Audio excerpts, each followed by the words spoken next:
nos acompañan en la mesa y van a hablar, van a ser nuestros ponentes dialogantes. Jordi Pasqual, a la meva dreta. Jordi Pasqual és el coordinador de la Comissió de Cultura de l'Organització de Ciutats i Governs Locals Units. És també un dels promotors de la campanya mundial sobre el paper dels temes culturals a l'Agenda 2030 i els Objectius de Desenvolupament Sostenible de Nacions Unides. Ha escrit llibres, articles i informes sobre drets culturals, relacions culturals internacionals, governança de la cultura i el paper de la cultura a la sostenibilitat, traduïts a més de 20 llengües. Ha estat membre del jurat de la Capital Europea de la Cultura l'any 2009, 2010, 2011 i 2016. Jordi Pasqual és doctor per la Universitat de Girona amb una tesi sobre drets culturals i desenvolupament sostenible i és professor de polítiques culturals al màster de gestió cultural que oferim la UOC i la Universitat de Girona. Gràcies, Jordi. Però us presento tots i així després tot això no farem interrupcions. A la meva izquierda, Jesús Prieto, que ya ha sido presentado, pero vamos a muy brevemente recordar, por si alguien no estaba por la mañana. Jesús Prieto es catedrático de Derecho Administrativo en la UNED, hasta su jubilación, ahora es emérito, especialista en Derecho de la Cultura, titular de la Cátedra Andrés Bello de Derechos Culturales de la Universidad Carlos III y la UNED. Se le considera el inspirador de la Carta Cultural Iberoamericana, experto español en la Convención para la Diversidad Cultural de la UNESCO en 2005. Fue director general de Bellas Artes y Bienes Culturales del Ministerio de Cultura entre 2012 y 2014 y ha desarrollado una intensa vida académica y como experto en Derecho Cultural en diversos foros internacionales. Y por último, la tercera persona de la mesa és Ricard San Vicente. Ricard San Vicente és professor jubilat de literatura russa a la Universitat de Barcelona, traductor al castellà d'autors com Joseph Brodsky, Svetlana Alexievich, Anton Chekhov, Andrei Tarkovsky, Bulat Okudjava i també això el castellà i també el català de poetes com Ernst Bloch o Boris Pasternak. Ha publicat diversos assajos, presentacions d'escriptors d'obres rellevants de la literatura russa i els seus interessos principals han estat, els seus focus de recerca i d'interès han estat la literatura dissident russa i la història de Rússia. Bé, amb aquests tres perfils tan diferents farem una cosa que potser resulti difícil, però que si ens surt bé pot ser un diàleg molt profitós. El Jordi Pasqual ens parlarà dels drets culturals en aquest moment entorn a aquesta qüestió dels contextos de conflicte. El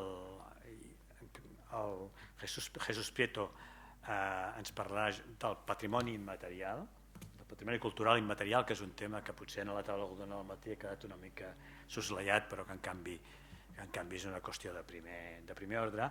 I el Ricard San Vicente l'hem justament convidat com a expert en cultura eslava perquè ens aterri també sobre l'actual conflicte a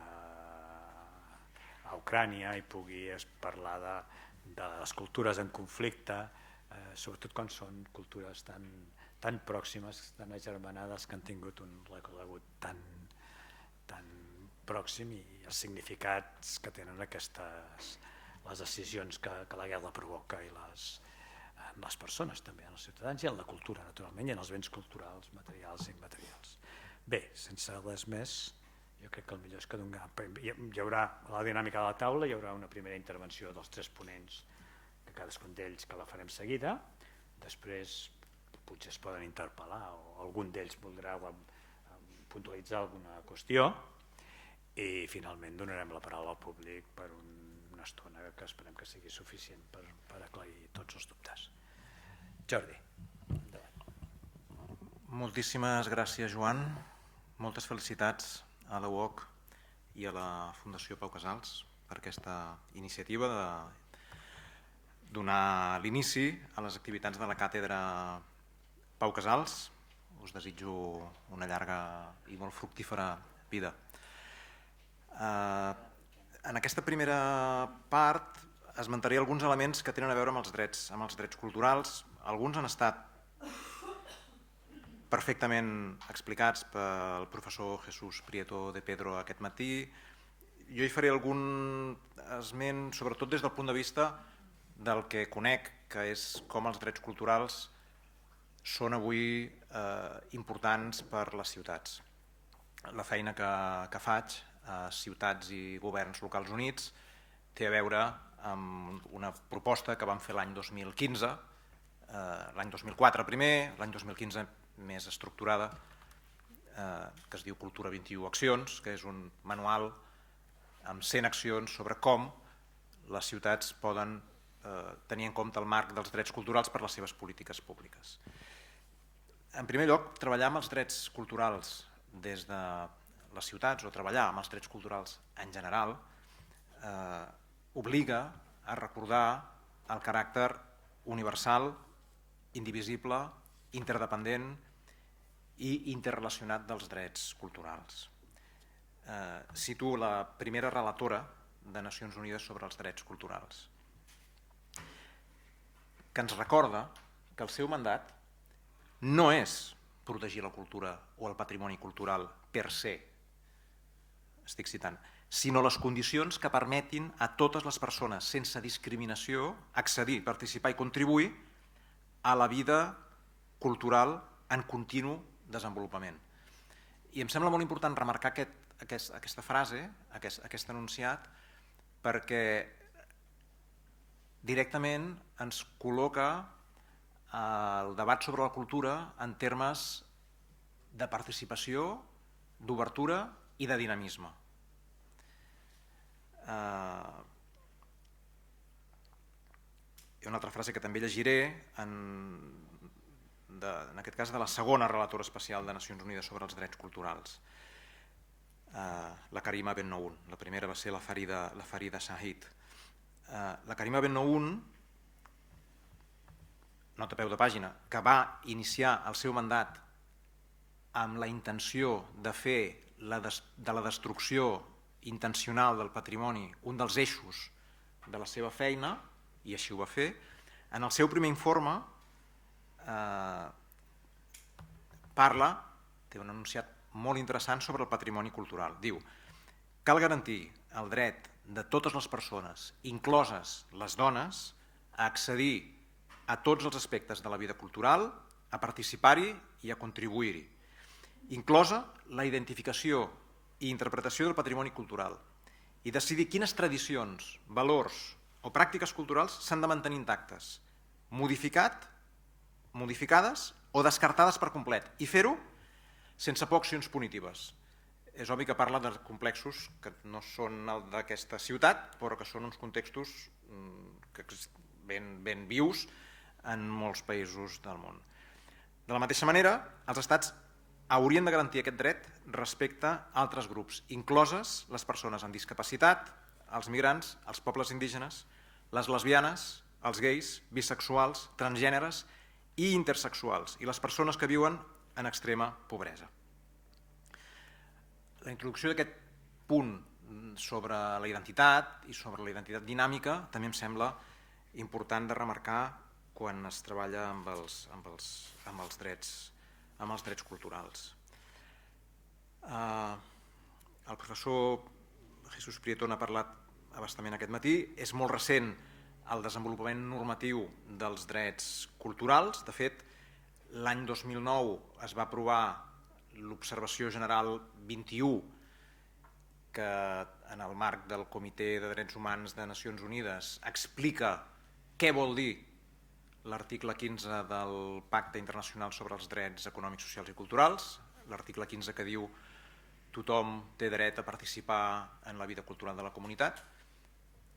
I aprofito per llançar una pregunta al professor Prieto de Pedro, porque tú te has referido al artículo 27 de la Declaración Universal de los Derechos Humanos, que tiene esta formulación con la palabra libremente, pero en el artículo 15 del pacto el libremente cayó.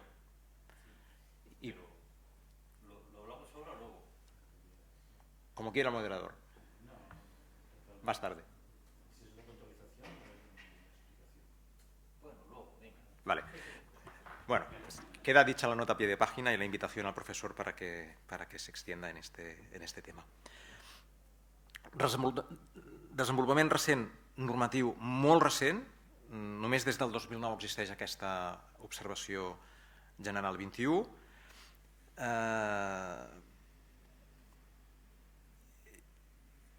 Amb 3 relatores especials que han fet una feina espectacular, torno a repetir els seus noms, la Farida Shahid, la Karima Bennoun i la relatora actual, l'Alexandra Shantaki, que han fet informes tant temàtics com sintètics, com informes de feina que han fet en determinats països.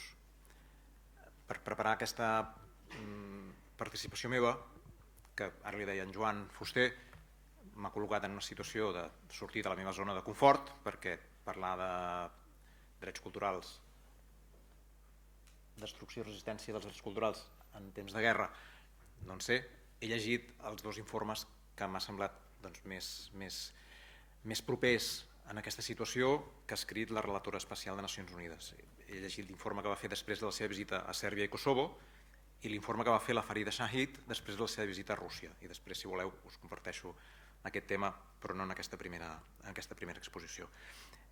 Deia, saludo i celebro la feina que han fet les relatores especials en aquests 12-14 anys, que contrasta amb una evolució, deia el professor Jesús Prieto de Pedro aquest matí, esperançadora de la UNESCO en l'àmbit dels drets culturals, però, en el meu modest entendre, molt insuficient. El relat que aquests anys ha estat sostenint la UNESCO ha estat més aviat un relat instrumentalista de la cultura pel creixement econòmic, la cultura per l'atracció de talent, capital i turisme. No ha estat capaç la UNESCO de desenvolupar els postulats de la nostra diversitat creativa, aprovada l'any 1995, l'informe mundial Pérez de Cuéllar, la nostra diversitat creativa. Dels 10 punts que l'any 95 aquest informe independent de la societat civil, dels 10 punts, 5 tenien a veure amb els drets culturals. Aquests punts arriben a la conferència d'Estocolm i els estats no saben com desenvolupar-los, i això evoluciona poquet a poquet cap a una consideració instrumentalista de la cultura que arriba fins i tot a impregnar la Convenció sobre la diversitat cultural. Bé, vaig acabant. Això ho reconeix la mateixa UNESCO. Ara fa 7-8 mesos, quan la UNESCO va llançar el seu document inicial per preparar la cimera Mondiacult, que fa exactament un mes, dia per dia, s'inaugurava a la ciutat de Mèxic. En aquest informe preparatori hi havia, llegit entre línies, una crítica a l'excés pes que han tingut les convencions en el treball intern de la UNESCO i amb l'insuficient treball que ha fet UNESCO per orientar les polítiques culturals dels estats.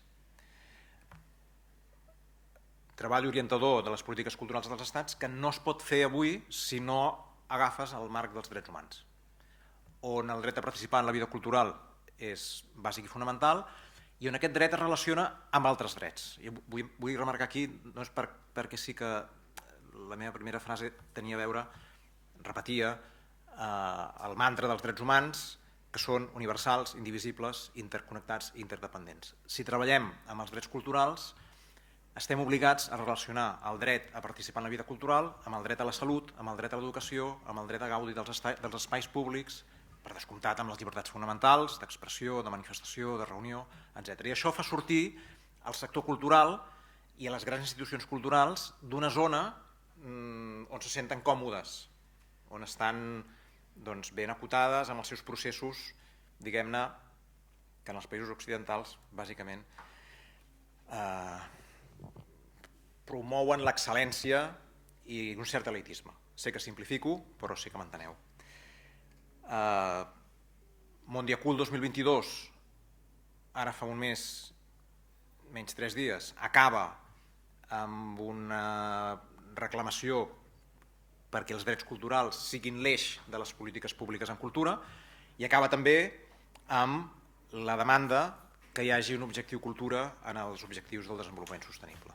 Un tema que, si voleu també després, us puc explicar amb més profunditat, perquè ha estat un dels eixos bàsics de la feina que hem fet a Ciutats i Governs Locals Units en els darrers 12 anys i l'hem fet de la mà de la societat civil mundial en el camp de la cultura, agrupada en la campanya Culture 2030 Goal.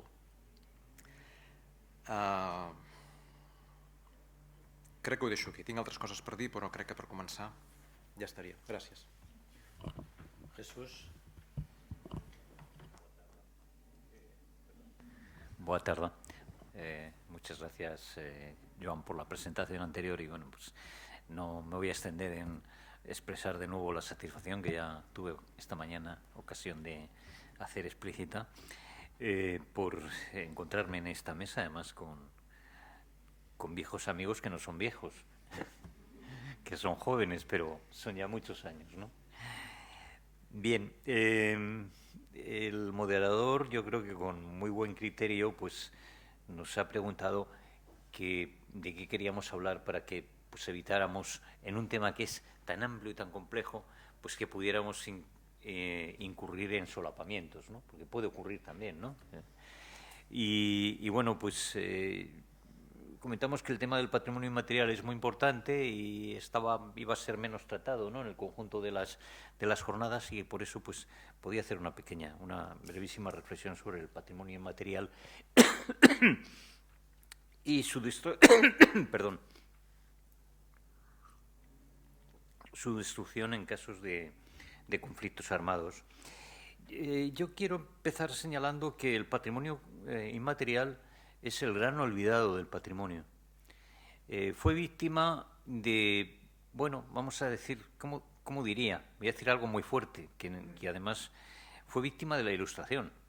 Es que el patrimonio fue concebido como el patrimonio monumental y el patrimonio pues, que está en la perspectiva, en la idea de un factor, un elemento estético como elemento predominante, ¿no?, a la hora de determinar, de definir lo que es patrimonio y lo que no es patrimonio. Porque al final, esto del patrimonio cultural, sobre todo desde el punto de vista del derecho, se basa en lo que los franceses llaman el classement, que es la clasificación. De todos los bienes que tenemos los seres humanos en la vida, pues cogemos un grupo de bienes y, de acuerdo con unos criterios y unos valores, los separamos y les sometemos a un régimen jurídico especial, que suele ser pues, un régimen de obligaciones, finalidades, vínculos y restricciones, ¿no?, para poderlo preservar. Y también lo ponemos en positivo al servicio de todos los ciudadanos, ¿no? Víctor Hugo lo dijo muy bien. En un edificio hay dos cosas: su uso y su belleza. Su uso es el propietario, pero su belleza es de todos. Dice, por eso no puede destruirlo. Bueno, pues el patrimonio inmaterial ha estado fuera. Y, sin embargo, el patrimonio inmaterial vivía y existía, y es que es el patrimonio primario y básico, porque los grupos humanos, pues es el patrimonio social, es el patrimonio comunitario, no es el individual, ¿no? No es el del creador, no es el del monumento, ¿no? Y bueno, pues sin embargo estaba ahí, era la cultura popular donde estaba el patrimonio inmaterial, pero eso no se consideraba digno de protección, ¿no? Era un patrimonio menor, y bueno, pues como menor, pues no entraba en esa idea. Por eso es lo que decía la Ilustración. Perdón porque yo no soy antiilustrado, todo lo contrario. O sea, creo que en estos momentos tenemos que defender más que nunca la Ilustración.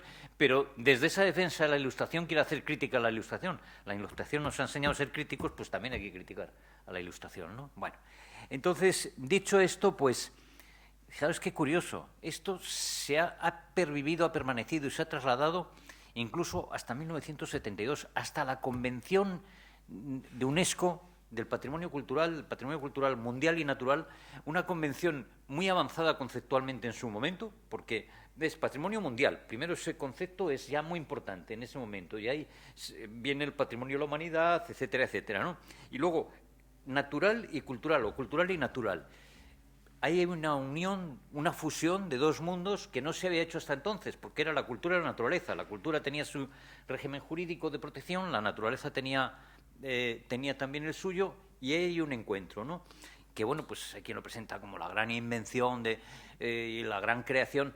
Bueno, cuidado, en 1917 Estados Unidos hizo una ley de protección de los sitios naturales y culturales, ¿no?, que es de donde viene todo el sistema de parques nacionales, que aquí copiamos también con una ley muy temprana, ¿no? Bueno, entonces, lo que decía, que en el 72 no se nombra explícitamente, tampoco se excluye. Por eso cuando pues se inician las listas de patrimonio mundial, que son listas al principio fundamentalmente o exclusivamente de patrimonio material, pues bueno, luego se va abriendo un hueco para que también haya la posibilidad de declarar obras, no sé no me acuerdo cómo se llamaba, obras maestras de la humanidad. Bueno, el caso es que se busca ahí un pequeño paliativo, pero estaba pendiente, estaba pendiente. Y esa deuda se pagó en 2003 por UNESCO, con la Convención de Patrimonio Inmaterial del 2003, una convención bien construida. Mi opinión tendría que haber sido o una fusión con la convención anterior o un apéndice, por lo que voy a decir a continuación, porque ha hecho un flaco favor el que en el punto más alto de la normatividad del patrimonio cultural haya una división entre el material y el inmaterial. Porque eso es falso. El patrimonio en su realidad es cultural y tiene o una predominancia material o una predominancia inmaterial, pero nunca tiene una separación, una hegemonía. Ese es un error graso, grueso. Y yo se lo he dicho muchas veces a funcionarios de UNESCO. ¿Lo hicisteis mal eso? O un anexo, o bueno, una reformulación, ¿no?, del texto de la Convención. No, el texto está bien, el texto de la Convención de Patrimonio Inmaterial, porque eso favorece bueno, pues una división que no es buena para el patrimonio, porque al final ha convertido el patrimonio inmaterial en un patrimonio especial, cuando el inmaterial no es especial. Especiales son los patrimonios arqueológicos o acuático, industrial, cada vez hay más, ¿no? Se va avanzando, científico, el técnico, el paisajístico. Esos son especiales, es decir, tienen un elemento común compartido, unos elementos comunes compartidos más o menos intensos, y luego tienen especificidades. Pero el material no funciona así. Es que el patrimonio material, cuando lo dejas sin inmaterial, lo dejas seco, dejas las piedras secas. Las piedras de la catedral las dejas secas. Y es lo que hemos hecho aquí en Europa, ¿no? Y al inmaterial, cuando le quitas el soporte material, lo dejas sin posibilidad de realización, porque bueno, pensamos que, por ejemplo, en la destrucción, pues que no se puede destruir, porque siempre que haya alguien que se siga siendo portador del patrimonio inmaterial, sigue existiendo. Pero no es así, es que muchas veces el material necesita un espacio determinado. Es una danza que se puede hacer en cualquier lugar del mundo, pero si no se hace allí, no se está representando el patrimonio inmaterial. O sea, tiene un locus, ¿no? Esto es muy importante, ¿no? Entonces, no se puede hacer esa separación. Reivindico esta idea, ¿no? No puedo desarrollarla más porque el tiempo no me lo permite. Bueno, en esta línea, pues, lo que quería ahora es referirme a un poco cómo puede servir el patrimonio inmaterial en los casos de conflicto armado, pues para ayudar a las sociedades que han sufrido el conflicto a superarlo.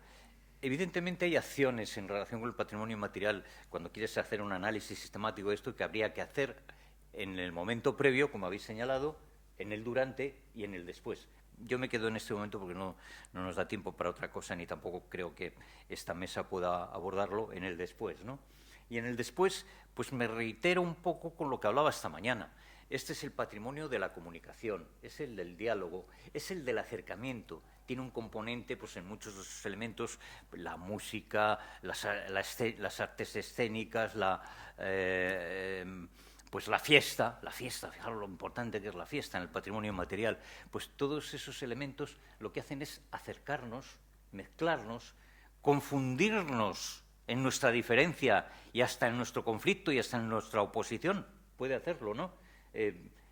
Bueno, pues porque tiene esa virtualidad, esa capacidad, ese atractivo, que eso no lo tiene el material en esta forma, en esta manera, ¿no? Y luego porque es el patrimonio, es curioso, patrimonio se dice tradicional, de la tradición. Y entonces pensamos que es el patrimonio fijo, estable, ¿no? El que no se modifica, es el que más evoluciona, es el que más evoluciona. Eso me acuerdo que lo señaló el sabio Julio Caro Baroja en un artículo sobre el concepto de tradición que escribió hace muchos años, y decía que tradición viene de traditio, y que traditio es traicionar, es traicionar. Entonces, cuando se traiciona, se transmite. Y, en cambio, el otro patrimonio, pues el patrimonio escrito, si tengo un texto, el Quijote de Cervantes no lo puedo traicionar, porque ya no deja de ser el Quijote de Cervantes. Pero en el inmaterial, cuando se representa, se baila, siempre es distinto, aunque se haga en el mismo locus, y va evolucionando imperceptiblemente, ¿no? Esto realmente es muy interesante. Es tradicional, pero es vivo y es dinámico. Y eso pues le hace muy abierto también a la gente, ¿no? a las personas. Y además eso le hace también contemporáneo, va incorporando elementos de contemporaneidad, ¿no? Bueno, pues todo esto son virtualidades que tiene el patrimonio inmaterial que hay que ponerlas en juego sin sacarlo del material, ¿no? Y esto, en los momentos de reconstrucción de sociedades, de regeneración, de restauración, de reparación, en esos momentos el patrimonio inmaterial puede ser un instrumento estupendo, puede jugar un papel magnífico. Buscando información sobre casos reales, ¿no? Encontré un trabajo de dos autores, Cécile Monly y Jaime Jiménez, que han hecho un repaso de casos en el mundo. Y una cosa que me interesó mucho en el repaso que han hecho, pues es que han aludido, por ejemplo, al papel de la gente mayor, de los mayores, ¿no? Cosa que quiero reivindicar ahora aquí, ¿no? En relación con las acciones de regeneración, de soldaje social otra vez, ¿no? Y entonces, pues, recuerda, pues, dice que las instituciones tradicionales, como los ancianos, también pueden contribuir a la transformación pacífica de los conflictos locales. Y se refiere a un burundeño, Emil, con el que se entrevistaron, que le explicó que en su país los Basingatae, líderes tradicionales, desempeñaron un rol esencial en el posconflicto, dirimiendo conflictos de tierras y disputas entre vecinos. Ayudaron a iniciar procesos de intermediación y fungieron como testigos de acuerdos logrados para evitar tergiversaciones posteriores. Claro, ellos tienen la información y además tienen el criterio y tienen la autoritas. Pues es que eso es maravilloso, ¿no? Y también, pues, cita en relación con Mali el caso de los griots y también del Sudán del Sur con los consejos de ancianos, figuras que aluden a los líderes tradicionales con una fuerte legitimidad para abordar conflictos locales. En ambos países estos desempeñan papeles clave en la transformación pacífica de los conflictos, fomentando una justicia restaurativa que favoreció la reconciliación después de la guerra. Bueno, pues son casos reales y sumamente importantes. Y sin llegar a esta importancia, pues bueno, por ejemplo, lo que ha representado pues en la recreación del vallenato en Colombia en las zonas también de conflicto de la guerrilla, ¿no? Como eso pues ha permitido que determinados grupos sociales y sobre todo los que se habían visto más dañados, más afectados, pudieran a través de esas obras musicales representar y contar y expresar públicamente su problema, y era una manera también pues de compartirlo y de integrarlo en el conjunto de la sociedad. Y bueno, pues con esto, Joan, perdón, no sé si me he pasado un poco, termino. Gracias. Muchas gracias, Jesús. Ricard, sí. Adelante. Estaria bé que en el conflicte actual entre Ucraïna i Rússia apareixin aquesta gent que ajuden a resoldre conflictes, però no és el cas. Jo canviaré absolutament de terç, no tant en qüestions d'ordre jurídic com les de la meva especialitat, dels meus coneixements, que és el de la cultura i la literatura russa.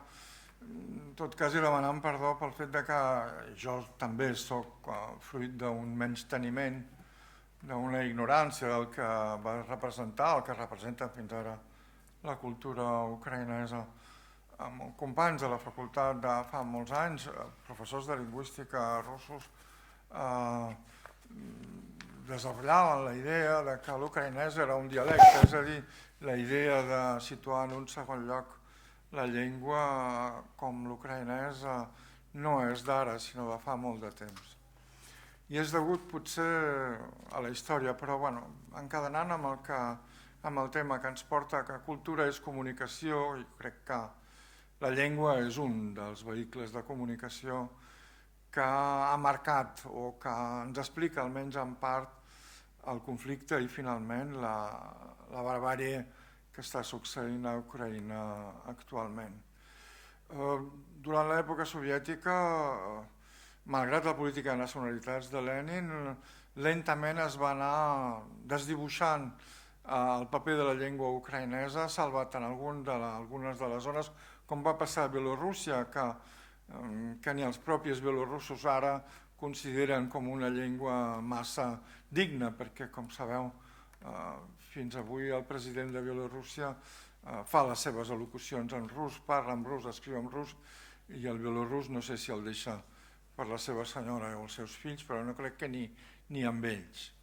Aquest desdibuixar la importància de la llengua va crear una situació conflictiva que s'ha mantingut endèmica entre els dos països, encara que també cal recordar, i avui per tot el número del correu de la UNESCO de 1988, dedicat al mil·lenari de la cristianització de Rússia, on apareix, entre altres, una magnífica imatge, una icona d'Andrei Rublev de la Santa Trinitat, Santíssima Trinitat, que crec que és un dels grans quadres de la iconografia,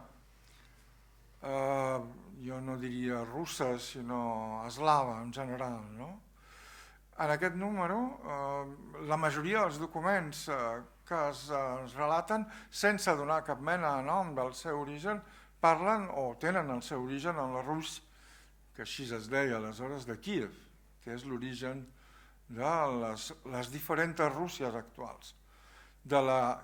Fins a finals del segle XIX, anomenada la Petita Rússia, actual Ucraïna, que alhora ens fa referència al terme de frontera, seria l'extremadura russa, la Rússia blanca, que és Bielorússia, i els russos de Moscou, i no m'extendré amb tota la història, perquè tindríem que dedicar-nos uns quants dies, li deien la Gran Rússia, i els grans russos, i si llegiu documents de l'època de la Revolució i posteriors, continuen dient-se grans russos, petits russos i russos blancs, amb una sèrie de diferències realment poc perceptibles. La majoria dels russos grans entenen, si no parlen, l'ucraïnès i el bielorús i al revés. Qualsevol ucraïnès que coneixeu actualment domina el rus, no només per estudi, sinó per una espècie de difusió de la llengua i acceptació quasi quotidiana de l'hegemonia del rus en el seu país. Potser un dels greus errors comesos per les autoritats ucraïneses en aquest procés, aquest lent procés d'independència, d'autèntica independència de Rússia, va ser justament el de menystenir el rus com a una llengua vehicular i científica, moltes vegades en diferents territoris de Rússia que eren majoritàriament russoparlants. Això no vol dir que, com podeu veure a la televisió, aquells russoparlants que estan a Kharkov siguin massa favorables als russos. És a dir, una cosa és l'ús de la llengua, una altra cosa és l'adscripció nacional a una cultura o a una altra.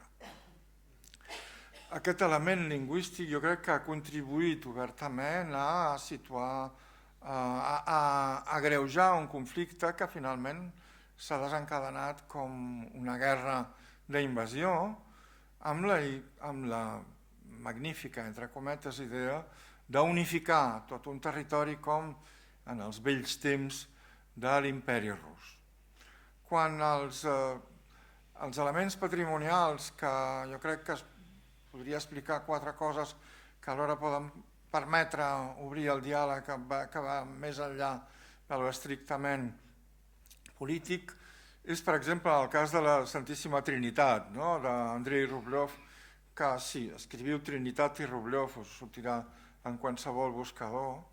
Estava fins al mes de juliol, fins al 16 de juliol, al Museu de la Tretjakovka, al Museu de Moscou. Repetidament l'Església demanava l'ús espiritual, entre cometes, litúrgic, en definitiva, d'aquesta imatge, d'aquesta taula de 3 àngels, de 3 sants, dibuixats al començament del segle XV per Andrei Rublev, pel seu ús dintre del monestir i de la catedral de la Santa Trinitat i Sant Sergi, no lluny d'uns 50 quilòmetres de Moscou. Finalment va ser per una ordre superior, és a dir, per una ordre que es considera molt probablement donada per Putin, en la que s'entrega i es treu del sarcòfag tancat on estava aquesta imatge al seu ús durant uns dies en el monestir, retornant finalment al monestir, al museu, en un estat bastant deplorable. És un exemple d'aquesta estranya, d'aquest contrast, diàleg, diguem-ho així, contrast i enfrontament entre diferents poders pel que fa al patrimoni. Un altre cas més anecdòtic i que ens remet a la situació actual, per això parlo tant de la guerra d'Ucraïna com més del seu patrimoni, és el cas dels monuments de la ciutat de Kherson, que està actualment assetjada i a punt de caure en mans dels ucraïnesos. Els russos, tot preveient, l'exèrcit rus, tot preveient l'arribada dels ucraïnesos en aquest territori, han retirat de la ciutat dos dels monuments emblemàtics dedicats a dos dels grans herois, a dos generals russos, el general Ushakov i el general Zhukov, provocant les protestes més o menys burlesques del Ministeri de Defensa ucraïnès, dient ens heu tret l'honor de retirar nosaltres aquestes imatges d'aquest territori. Com l'ús del patrimoni, del bagatge cultural d'un país es converteix en arma de guerra, com és en el cas d'aquest enfrontament en el que m'hi dedico més en la mesura que lamento terriblement la situació actual en la que viu un país que ha tingut una literatura tan dedicada a cultivar la pau, sense anar més lluny, al marge de la coneguda Guerra i Pau de Tolstoi, tenim els relats de Sebastòpol, que estan situats dintre de la guerra de Crimea, actualment territori annexionat per Rússia, etc. Podria continuar parlant d'obres d'escriptors d'origen ucraïnès, com és el cas de Nikolai Gogol, on les seves ànimes mortes transcorren també en un món que està perfectament identificat amb l'actual Ucraïna, etc. L'últim fenomen de la pèrdua, de la gran pèrdua que representa aquest conflicte al marge dels morts, al marge de la tragèdia del poble ucraïnès, la gran pèrdua que representa per Rússia aquest conflicte és la fugida, la nova diàspora d'intel·lectuals, escriptors, tècnics, podríem dir del que és la crema, l'elit, si podem dir-ho així, de la societat russa que emigra per desenes de milers, per centenars de milers de persones als països, tot fugint abans, com en alguns casos, tot fugint de la guerra i uns altres tot enfrontant-se a una política tan cruel i tan criminal com la que porta el govern i en particular Vladimir Vladimirovich Putin en el territori d'Ucraïna. Eren 4 pinzellades sobre una situació que em sembla motiu de reflexió i que podem desenvolupar en la mesura que ens permetin els meus almenys coneixements. Gràcies. Gràcies, Ricard. Jo crec que, encara que aparentment les 3 intervencions encara no lliguen. Sí que lliguen. Encara, ara, jo crec que és fàcil que tot atelar-ho prenent un sentit. Tu volies dir alguna cosa? Sí. No, breument, perquè quan em documentava sobre aquest debat, com us deia abans, vaig llegir l'informe que la Karima Ben Noun va fer sobre sobre Kosovo i Sèrbia, un cop acabada la guerra. És un informe que va fer l'any 2016. I ella fa diversos postulats. Un té molt a veure amb el que en Jesús Prieto de Pedro ara presentava sobre la relació entre el patrimoni material i immaterial. Decía, Karima Ben-Noun remarca la relación estrecha entre patrimonio y comunidad, entre patrimonio y gente, exactamente en el mismo sentido que tú decías.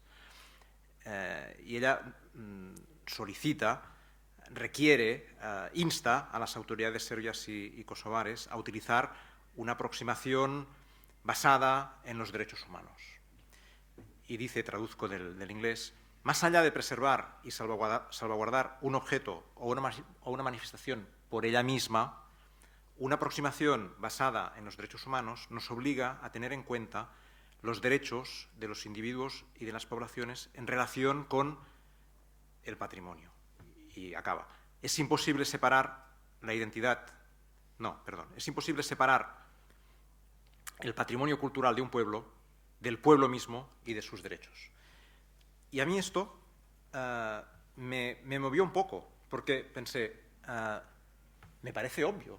O sea, ¿cómo es posible que para la Relatora Especial de Naciones Unidas esto no sea obvio? Y quizás una pregunta para ti, quizás es algo que dejo abierto, quizás sea una provocación, pero no podría ser que la concepción anglosajona del patrimonio no sea exactamente la que tenemos casi todo el resto de pueblos del mundo.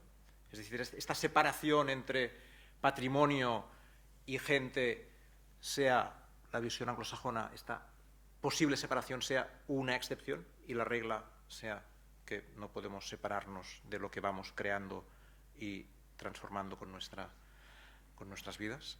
Bueno, tinc uns altres punts, tinc uns altres 7 punts, però... ¿Esto es una pregunta para Jesús? Sí.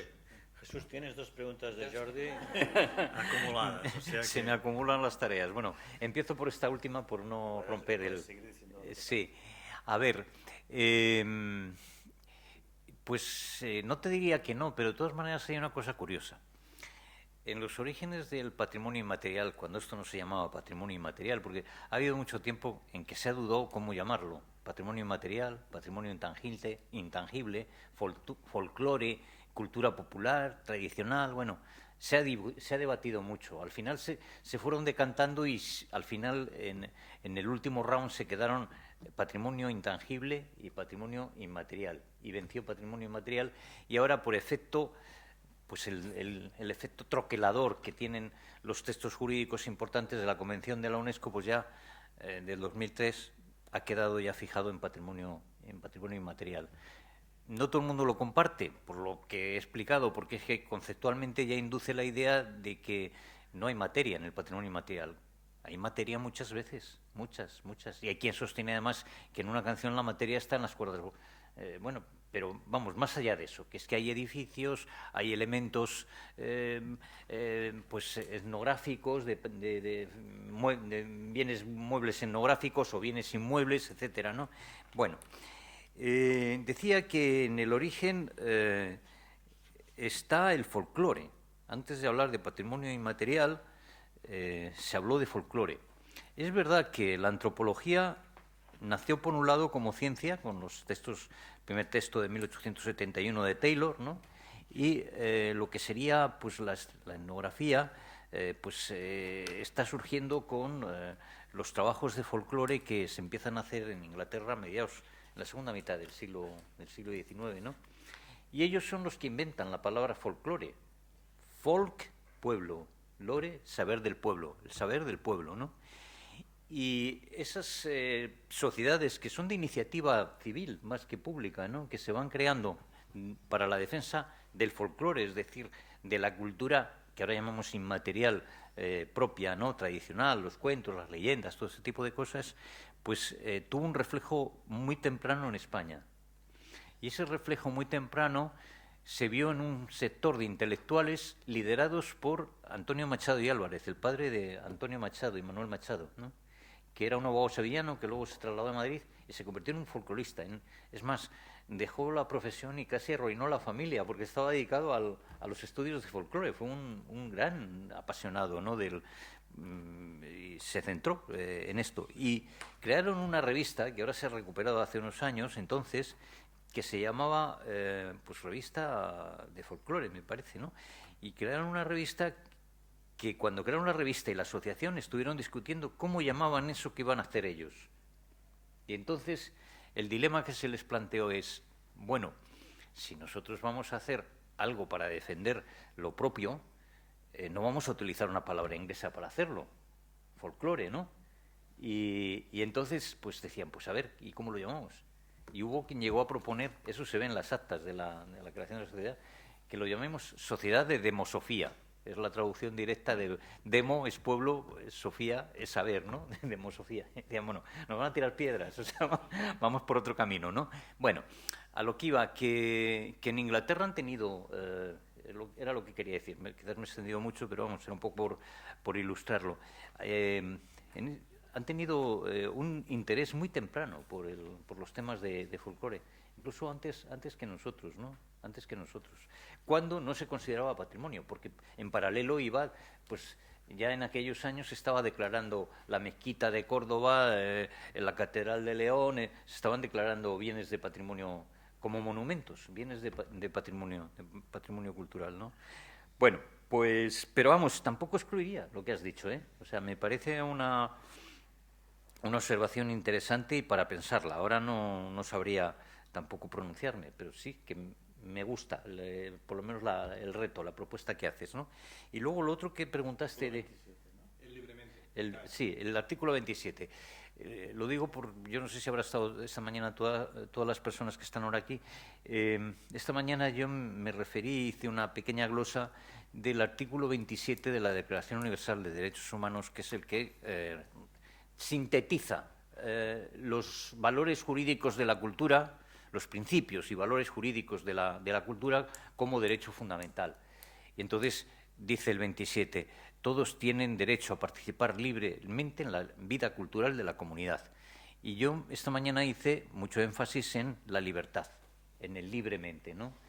Y Jordi, que es muy minucioso en su trabajo, en su lectura y en su estudio, pues ha descubierto que el artículo 15 del Pacto Internacional de Derechos Económicos, Sociales y Culturales, que lo que hace es volcar una parte del texto de la Declaración del 48, porque la Declaración y el Pacto son instrumentos internacionales dentro de lo que es la terminología del derecho internacional, pero una declaración es un instrumento internacional no jurídico o no estrictamente jurídico. Tiene un valor político, moral y también jurídico, pero no es un instrumento estrictamente jurídico. Un pacto, un convenio, un tratado sí es un instrumento que se puede pedir su aplicación, se puede exigir su aplicación a los tribunales.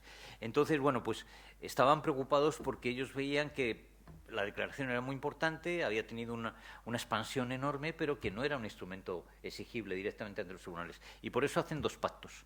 Y lo dividen en dos, el Pacto de Derechos Civiles y el Pacto de Derechos Económicos, Sociales y Culturales. Y lo hacen así porque era la manera de conseguir más adhesiones. Si lo ponían en un solo pacto, pues resulta que los países del área socialista no iban a firmar el Pacto de Derechos Políticos, porque tenían que reconocer libertad de expresión, asociación, etcétera.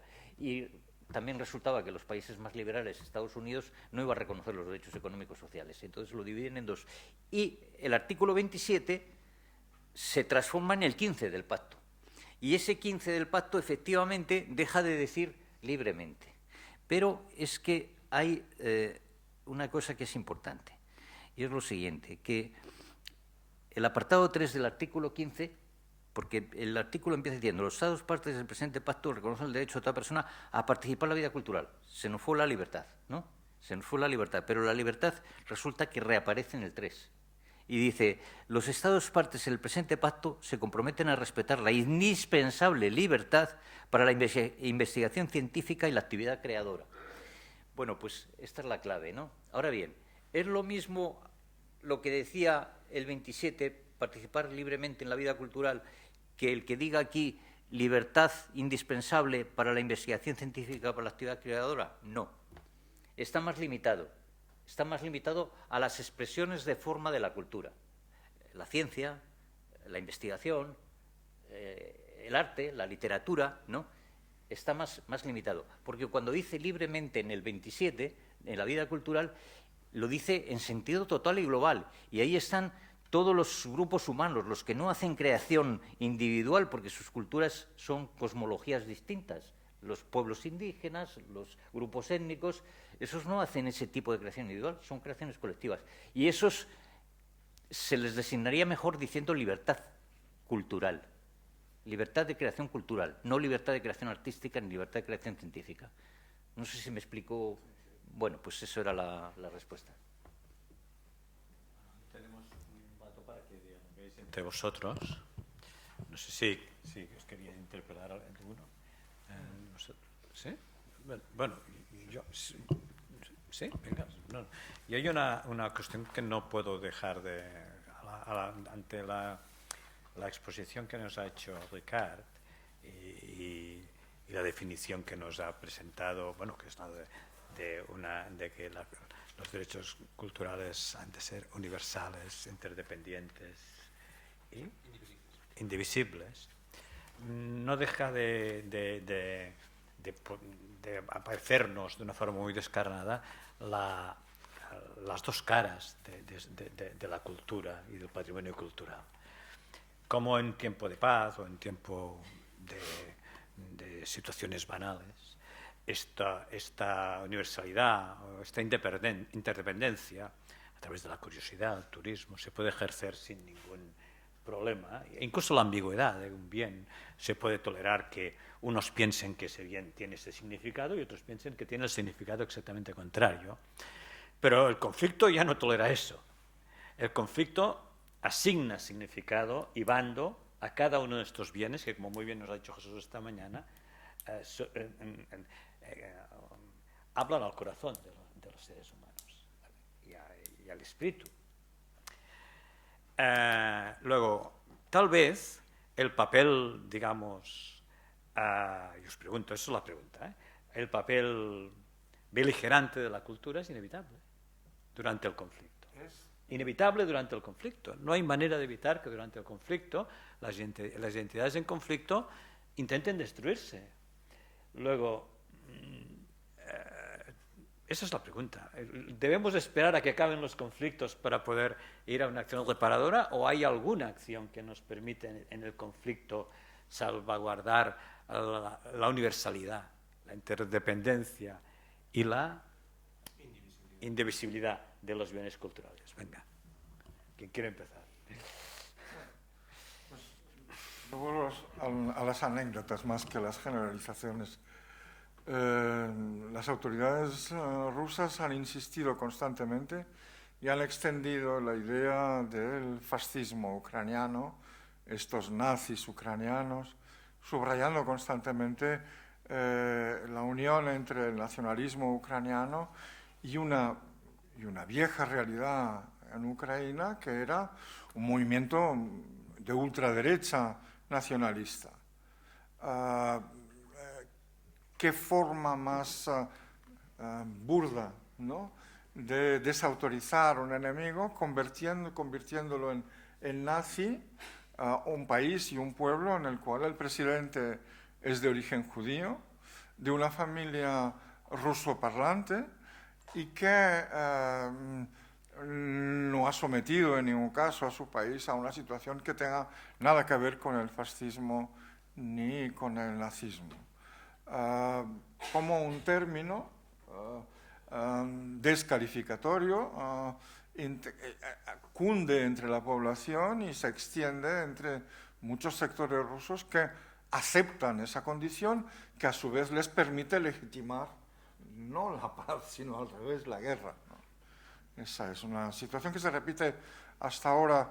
Hay muchas páginas web rusas y ucranianas en las que aparecen los muertos, la mayoría de gente muy joven, fundamentalmente de regiones depauperadas, de repúblicas como Buriatia, por ejemplo, en las que de pronto destaca y te deja sorprendido e insomne las reflexiones de una madre que dice que intenta justificar la muerte de su hijo porque ha entregado su vida en la lucha contra el fascismo. Esa es como penetra en la sociedad una idea tan absurda como esa.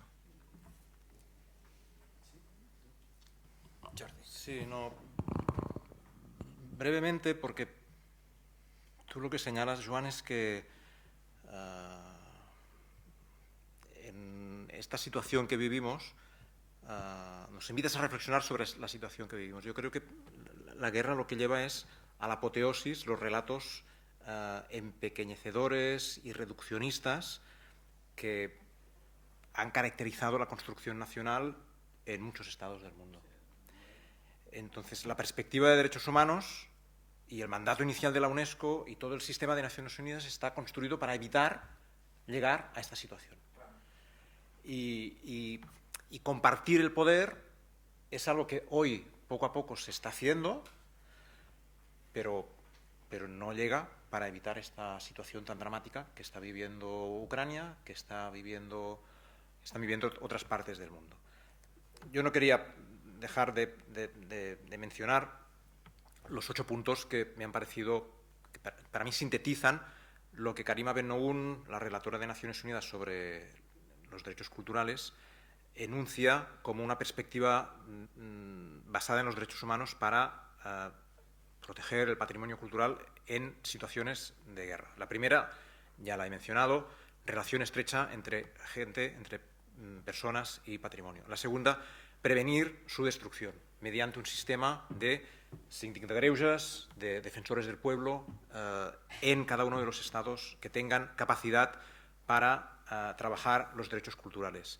Documentar las pasadas destrucciones del patrimonio que han existido en los respectivos países. Enunciar, aprobar en los parlamentos una estrategia cultural basada en los derechos culturales. Apoyar las voces de la tolerancia y de la disidencia. Abrir espacios para la interacción y el diálogo internacional dentro de las naciones. Dar formación a las fuerzas militares para prevenir la destrucción del patrimonio cultural en situaciones de guerra. 3. Educación. Reformar la enseñanza de la historia para acoger voces críticas, pensamiento crítico y el debate. 4. Dar apoyo a los defensores del patrimonio cultural. 5. Multilateralizar. 6. Y esto me da mucho gusto decirlo en una mesa tan masculina. Apoyar el desarrollo y la adopción de una estrategia de igualdad de género en la protección del patrimonio cultural y en el intento de combatir su destrucción. 7. Investigar las responsabilidades que las personas anteriormente, en el pasado, han cometido en la destrucción del patrimonio y, en 8. lugar, aplicar los estándares internacionales sobre la protección del patrimonio, considerar los derechos culturales como un elemento clave en la ayuda humanitaria, investigar el uso de los fondos que se obtienen del saqueo y del tráfico ilícito de los objetos culturales y apoyar la existencia de un sistema de protección de los derechos culturales en el mandato de las misiones de salvaguardia de la paz y de construcción de la paz. Y quiero añadir una coda, porque también la relatora especial dice estas violaciones son muy importantes, se refiere pues, a Libia, a los budas de Bamiyan, a Timbuktu, Serbia, Kosovo, pero dice, quiero notar que hay actos de destrucción del patrimonio cultural en muchas regiones del mundo que no están documentados, no están siendo noticiables por la comunidad internacional y que tienen como objetivo la destrucción de los pueblos indígenas. Yo no quiero dejar de afirmar este punto porque se trata de una guerra sin declarar pero que está campando en muchos países del mundo. Bueno, perdoneu perquè he dit massa coses. Bueno, a mí me sobrepasa la pregunta. Me siento realmente, porque sí que podemos hablar de lo que se puede hacer previamente, y previamente se puede hacer mucho, se hace poco, eso es verdad, ¿no? Se hace poco. Y además había que vincular pues, a los sistemas escolar, a los medios de comunicación, en ese previo, ¿no? Y no solo pensando en los ataques intencionados, ¿no? Es en la negación de la libertad cultural, ¿no? En el sentido amplio en el que estábamos diciendo antes y que yo intentaba justificar esta mañana. Trabajar con un concepto amplio y integral, ¿no? de cultura, holístico, ¿no? Después también podemos hacer más limitadamente, pero se puede hacer. Y se hace menos de lo que se puede hacer también, ¿no? El problema es durante qué se puede hacer.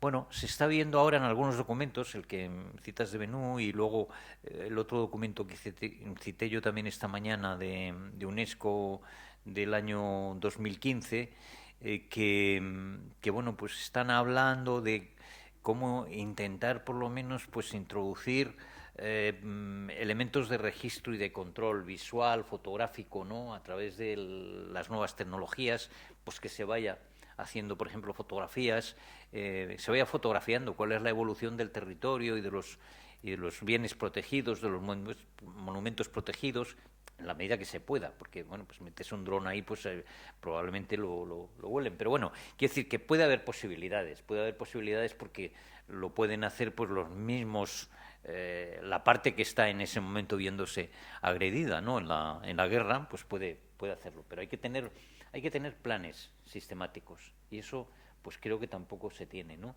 Y otras cosas de ese tipo, ¿no? Y bueno, y las medidas que has citado de la observación o del informe, ¿no? de Benú, que yo creo que son muy razonables, están muy bien. El problema es que en el derecho internacional, en los organismos internacionales, hay una racionalidad suma y una eficacia pequeña, muy pequeña, ¿no? Es un problema general que, bueno, es que no es fácil también, ¿eh? No es fácil lograr una eficacia alta. Hay una cosa que sí creo que habría que nombrarla, y es que, aunque yo no soy un experto de esto, pero por lo que he visto, ahora ya hay quienes están propugnando la existencia de unos cascos azules del patrimonio. Esto, por ejemplo, es una iniciativa de Italia que ha creado su propio servicio de cascos azules y se lo ha ofrecido a UNESCO. Yo creo que han establecido algún tipo de acuerdo, ¿no? Que bueno, porque supongo que en las condiciones en las que puedan entrar, aunque el país esté en guerra, que puedan entrar, pues que puedan ir allí y hacer una labor pues de registro, de protección, porque si se trata de bienes muebles, pues de llevarlos a lugares que queden más seguros y hacer pues esos traslados con criterio técnico y científico de conservación, ¿no? Bueno, pues eso sí me parece que puede ser una línea a explorar. Creo que eso se ha aplicado en el caso de Mali, que ahí fueron también bueno, pues, fuerzas de Naciones Unidas, si no me equivoco, ¿no? Y que es que ha sido un ejemplo exitoso. El de Mali es un ejemplo que hay que estudiar. Fue exitoso porque se aplicaron muchas cosas en el mismo momento en el que estaban en el conflicto vivo, que no se había hecho en otros momentos, y en el post también muchas más, ¿no? Entonces, pues bueno, eso habría que explorarlo, ¿no? No sé, y lo de Italia, el ministro Franceschini, ¿no? Es el que ha tomado esa iniciativa, y España también participó en promover unas iniciativas en esa línea, ¿no? Y luego hay otro movimiento político conceptual, que es el que me está desarrollando el Consejo de Seguridad de Naciones Unidas, que está vinculando la protección o la destrucción del patrimonio, la destrucción intencionada del patrimonio cultural con el concepto de defensa y de seguridad. Entonces, eso es lo que puede abrir, puede abonar esa vía, esa fórmula. Pero bueno, a pesar de eso, pues no puedo ser optimista. Yo no sé si la gente que hay en la sala pues tendrá alguna sugerencia, alguna idea en esta línea, que yo creo que sería, si la hay, muy interesante oírla, ¿no? Bueno, amb aquest final no crec que es pugui afegir res més. Moltes gràcies, Jordi, Jesús, Ricard, i donem pas a la cloenda.